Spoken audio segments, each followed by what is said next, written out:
And welcome back to Washington Commanders Insider. Today, we're talking about Terry McLaurin officially reporting to Washington Commanders training camp. Next, we're going to be talking about the key takeaways from today's practice. And lastly, we're going to be talking about Santana, big game Moss, headed to the Ring of Fame for the Washington Commanders. And so before we go ahead and we jump into it, I first want to remind you to hit that subscribe button, just like Jaden Daniels is going to be hitting Terry McLaurin, Deebo Samuel, Zach Ertz, and many others for multiple touchdowns this upcoming season. And so in exchange for hitting that subscribe button, I'm going to give you nothing but daily content around the Washington Commanders. And so make sure that you hit that like, you hit that subscribe, and you join the Washington Commanders Insider family as we talk nothing but Washington Commanders football. And so with that being said, let's go ahead and let's jump into it as we're going to be talking about a lot of everything. But let's start off with the biggest news to start off the day, and that's that Terry McLaurin officially reports to the Washington Commanders. And so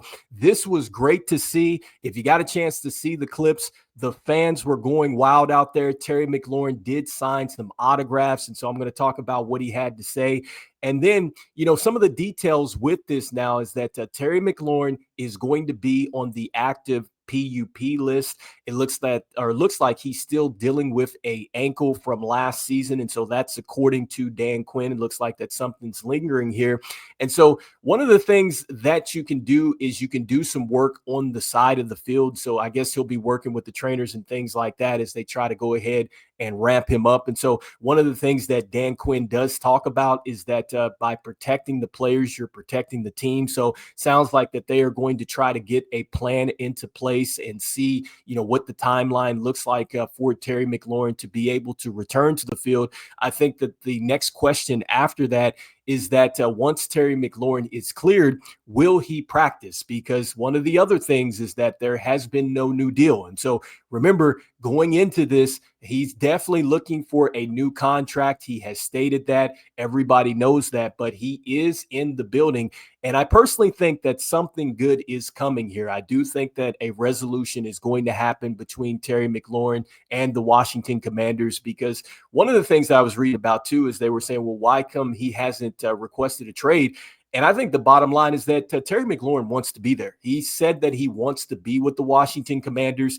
And then with the Washington Commanders, we talked about what the insiders have said on ESPN and everything else, that they are not thinking about a trade. And I think that that is true. And I think that the Washington Commanders want Terry McLaurin. They understand how important he is.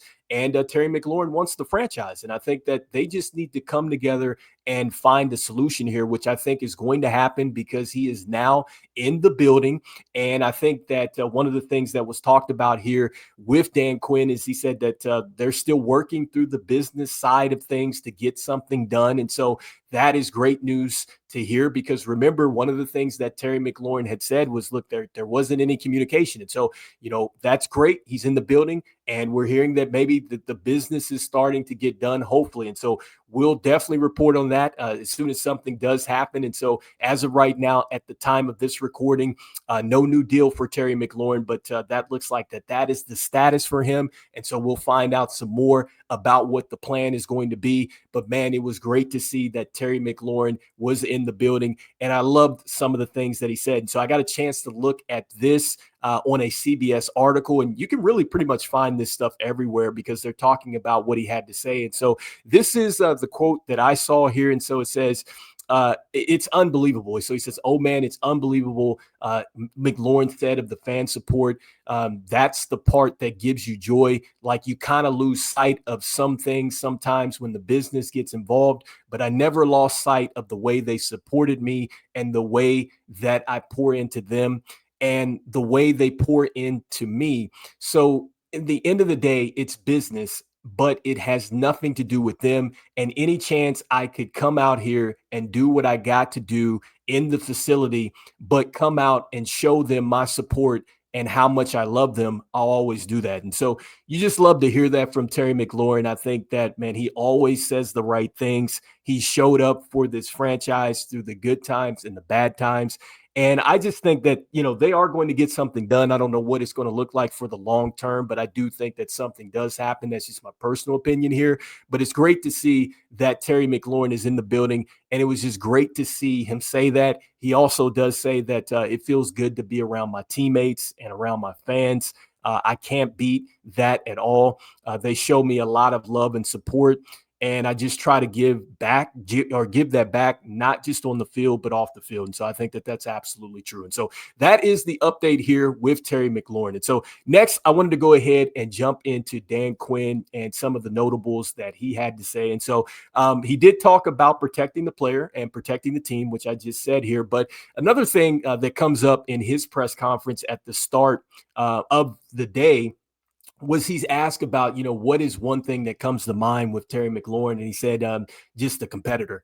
And I definitely believe that, because when 17 is in between those lines, he is a huge competitor out there. And so love to hear that from Coach Dan Quinn. Next, he was talking about what he's looking for over the next 3 days. And so if you're not familiar or haven't heard with the news, the Commanders are going to put on the pads on Monday. And so with that, in this next 3 days, he's looking for how relentless the attitude is to get better. So he does talk about that. And he also talks about, just wanting to see who's going to be able to hang in there, because the playbook is going to expand a little bit bigger. He's talking about the fact that there's going to be more installs with the plays. And so remember, Coach Dan Quinn, he's always talking about the attention to details. And so next, he's talking about some position groups that have caught his eye. And so he talks about the tight end group here, and he mentions Tyree Jackson. And so that is a good sign. Remember, 6'7" tight end,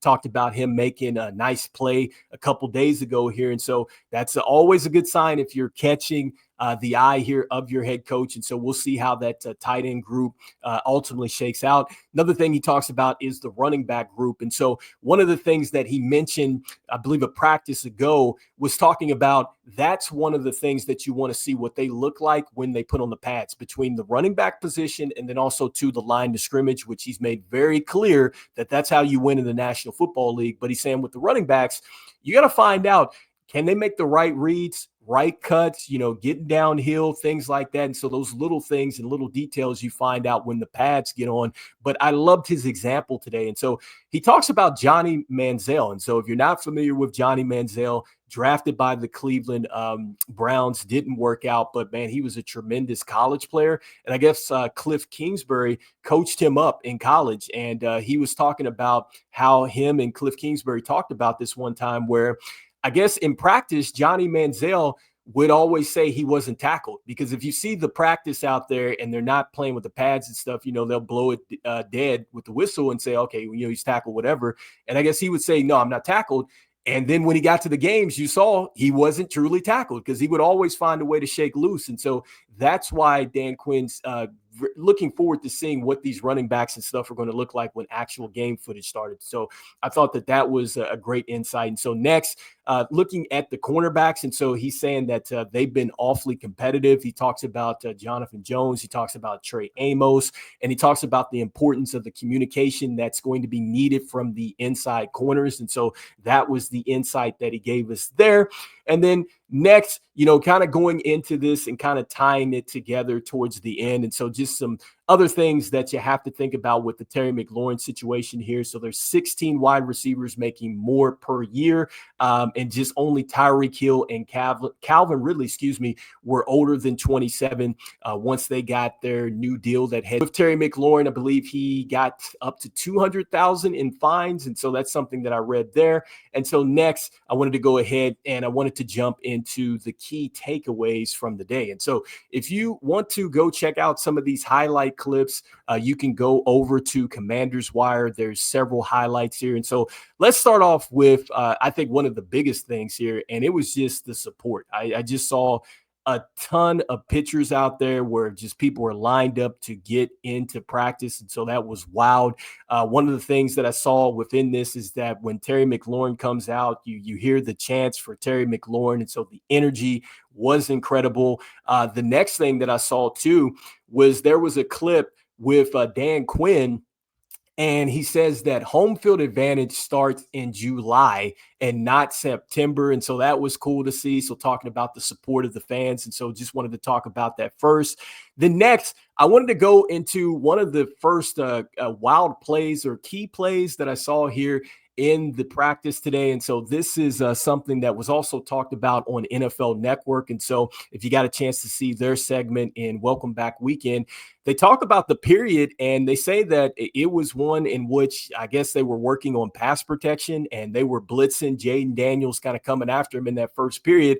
And he threw an interception. He throws an interception to Mikey Sainristil. And so that's twice now we've talked about Mikey Sainristil making plays. And it was incredible because he tips it to himself or something and it lands in his chest and he picks it up off his chest, gets up and runs, and he's off to the races. And so, look, Mikey Sainristil looking awfully confident and sharp back there in coverage. And so I thought that was one of the key takeaways from today.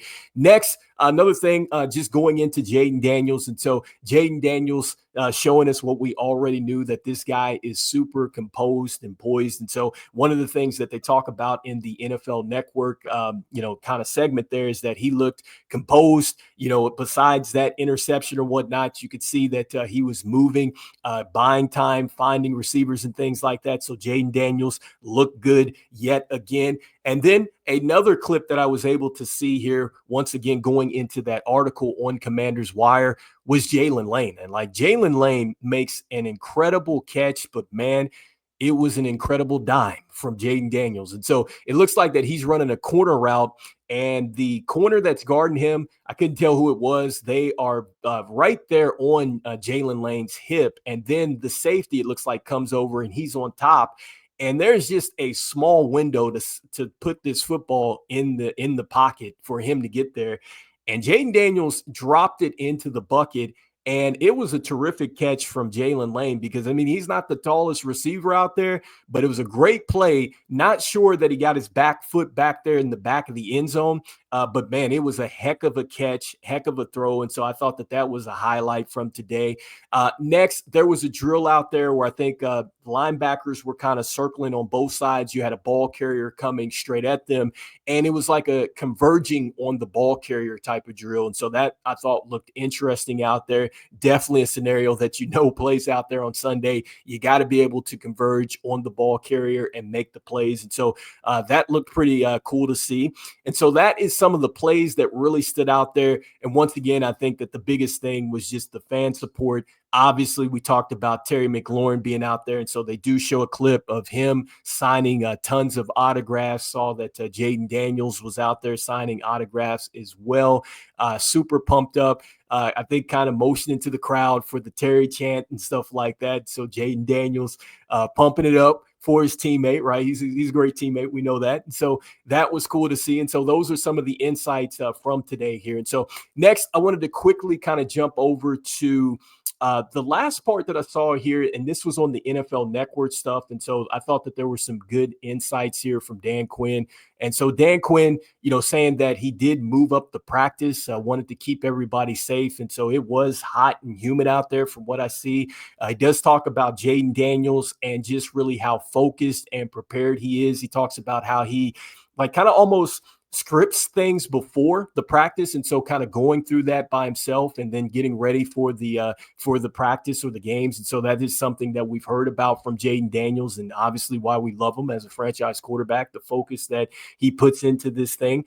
And then he talks about also too how the players really teach the coaches. And so he talks about learning from the players and really how you get some perspective from them through the lens of the helmet. Because as a coach, you're out there drawing up on stuff on the clipboard and all this stuff like that, but getting some insight from the players and stuff like that. Talked about the pads again and how they are going to be putting those on tomorrow. And so the line to scrimmage, that is going to be one of the things that he's certainly going to be paying attention to. And again, just going into the last fast things as far as picking up the blitz and stuff like that. Look, Jaden Daniels made play after play last season. And so 115.9 passer rating in the fourth quarter. He also had 12 TDs in the fourth or overtime period, excuse me. So in the fourth or overtime, 115.9 passer rating and 12 TDs, which was third, I think, amongst quarterbacks. And so that just lets you know how good Jaden Daniels is and why you want to go out there and you want to work on those in-game situations to get him ready, because we know just how clutch he can be.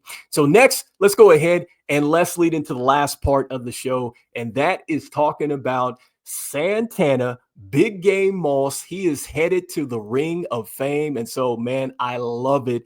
And I loved what I heard from Santana Moss in his press conference. And so, look, he did about a 14-minute clip, I think, and you can catch this on YouTube. But, man, first of all, let me start off with just my personal like memories from Santana Moss. And so with Tyreek Hill, I think it's a celebration that they banned now, but he used to do the thing where he would throw up the peace sign as he's going for the touchdowns and stuff like that. The one thing with Santana Moss that I always remembered is when he would get a big play on you and he was heading to the end zone, I think he would do the thing where he would point to the back of the jersey to let you know, Moss. And so that's one of the things that always stood out with Santana Moss making big plays. I always loved when he would toss the football in the end zone and make the thing spin like that. And Santana Moss, man, he was just big as far as making huge plays for the Commanders. I mean, going back to one of the obvious points here was when he scored the 2 touchdowns on Monday Night Football. And so that was an incredible circumstance because, the Cowboys actually were putting Troy Aikman and all those guys in the Ring of Honor that day. And, the Commanders were coming in. They had been struggling to score touchdowns in games, and it was almost 2 full games they didn't score touchdowns. And then Santana Moss makes those huge plays. So everybody, obviously talks about that. In his press conference, he talks about how he went out and had 3 touchdowns, I think, against the Giants. And that was after being doubted as a Pro Bowler by Emmitt Smith. And so a player that he looked up to. And so he does talk about that. And so, look, man, with Santana Moss, you're talking about a guy that he just showed up big in games. And like one of the other things that I remember, I can't remember who they were playing, but I do remember he was at the University of Miami. And man, this is when the University of Miami was tough.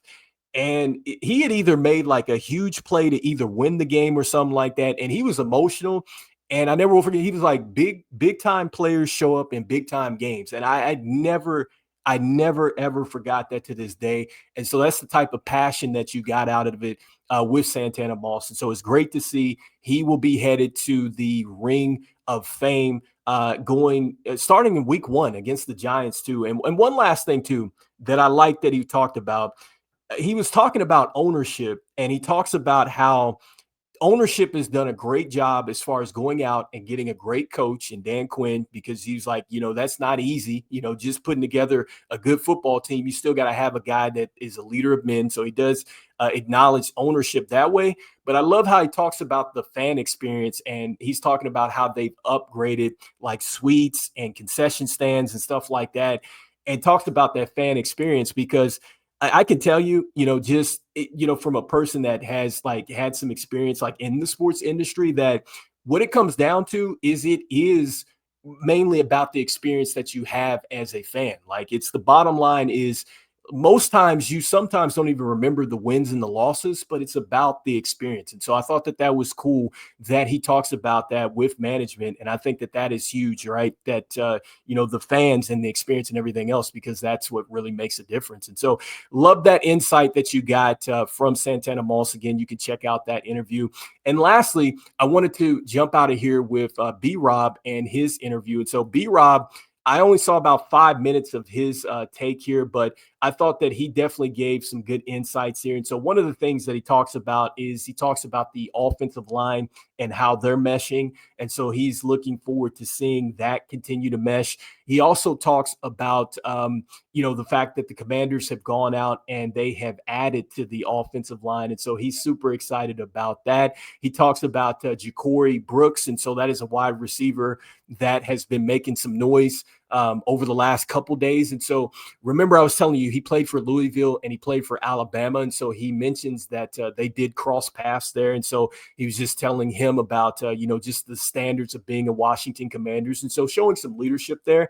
And then next, he's talking about the energy from the fan base. And so I thought that was cool to see from Brian Robinson talking about that as well. And so great stuff, great insights. And so, look, Terry McLaurin is in the building. And so you guys let me know in the comments here, do you feel like that a deal is coming soon for Terry McLaurin?